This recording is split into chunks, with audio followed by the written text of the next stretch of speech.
வணக்கம்.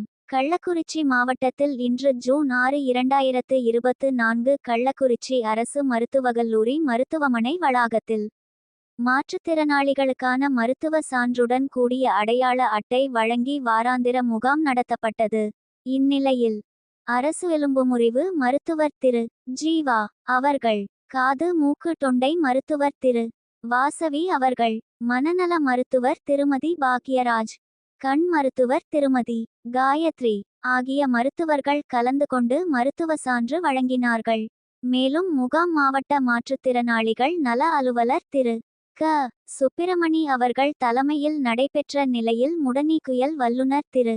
பிரபாகரன் அவர்கள் உள்ளிட்டோர் கலந்து கொண்ட முகாமில் 121 மாற்றுத்திறனாளிகளுக்கு மருத்துவ சான்றுடன் கூடிய அடையாள அட்டை வழங்கப்பட்டது.